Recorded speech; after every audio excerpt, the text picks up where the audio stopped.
When I'm talking about the reset that turned around my reselling business, it's not just one particular reset. There are a series of things that I did or I did do to ensure that my business, my reselling business, which is pretty much me selling used computers on eBay, on my website, and every other place where I find that people are interested in the kind of things I sell it there. See, one major thing that I did, to ensure that my business was kind of reset and put on a better way to, being successful, was the fact that I had to make a very hard choice between me selling, grade B items and just focusing on selling just grade A, items. I'm going to explain. See, when you go out to source for inventory, especially computers, laptops, to be very, very specific, you're going to be getting all manner of laptops. Laptops with scratches on the surface, a little bit scratch on the screen. You're going to be finding this kind of, devices. And sometimes you're going to be finding them at a price point that is just, almost so irresistible. You just don't want to say no. You are telling yourself, yes, I'm just going to buy it because it's cheap. The configuration is great.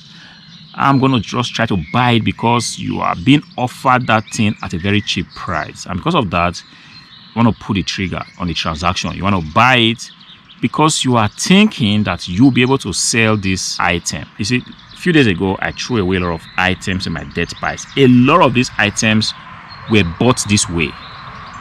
They were bought this way because the offer at the time just proved so so difficult to resist. And I was a rookie then. I was just buying things, because I felt like, give or take, I'll be able to sell, the item. But in most situations, that wasn't going to be the case, because the moment you begin to make photographs of these items, the camera is going to exaggerate whatever kind of, destruction or signs of use you have on that laptop. It doesn't matter how you try to describe it. People are just going to be naturally repaired from that transaction. And that kept happening over and over and over and again. And each time I buy an item that is not in the best condition, that I cannot just photograph without having to look for a way to hide the signs of use, it was already a bad transaction. I was losing money doing it. And the problem is, when you go out to buy, IT hardware, phones, tablets, stuff like that, these things are not cheap. They are not items that you buy for 2 or 3 euros. Due respect to those that buy 2 or 3 euro items, I'm saying that these items are expensive, and every wrong transaction you make, every wrong purchase, you are tying up hard-earned capital, in that business. You are tying it down, because that money is going to be tied down on those devices. You won't be able to get this money out because these devices are not being sold. And it's just going to remain there for a long time, sometimes 3 months, 4 months. And the funny thing is that you will be thinking that you are in business, but if you take a look, if you audit that business critically, you realize that you are not really making profit. You are not making profit, because if you buy 5 laptops and you cannot sell 2, you sell 1, and the remaining 4, they're going to be left hanging for the next 4 months. You have not really made profit.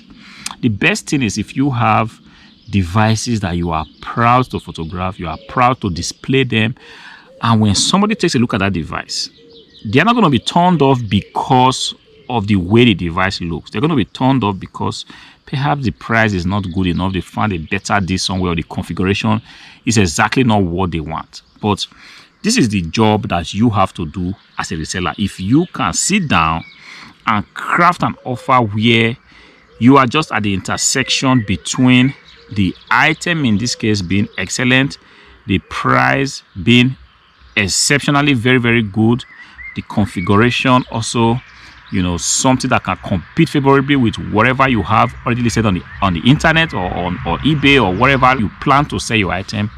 Boom, there is every possibility that item is going to sell, because eBay, being what they are, they're going to bring traffic to that item. They're going to bring traffic to it.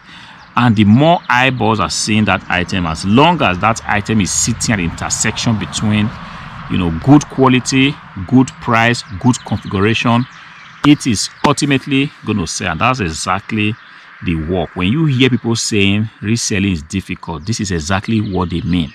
How can you find an item that the market wants?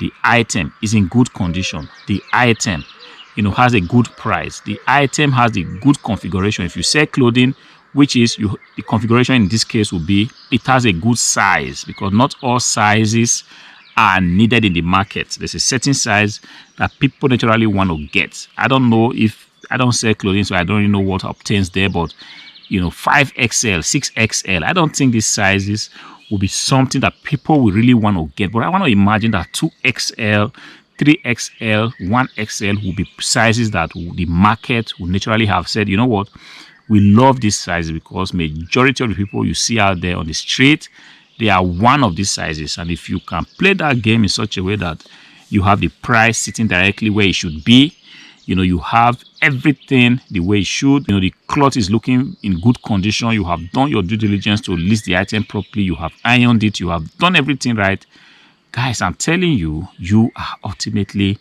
going to sell those things. This was one major change that I did in my reselling business. You might be thinking now, but that's a little change to pull off. Yes, but it took me years to realize it. And the moment I realized it, it took me also years to finally be able to say, you know what, never again.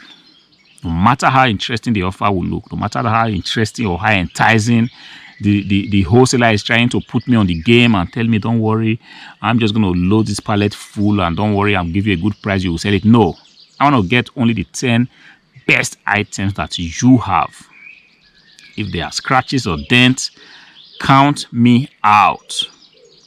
Count me out, because I have noticed that the people that are willing to give us 400 or 500 euros for a particular hardware, I don't think they want to get something that will have some pixel errors and terrible scratches on the surface. I don't think this is what they are looking for. If they are looking for something like that, then they know how to reduce their budget and buy grade B goods. They want decent hardware. And most times people also do something that I have also found on eBay.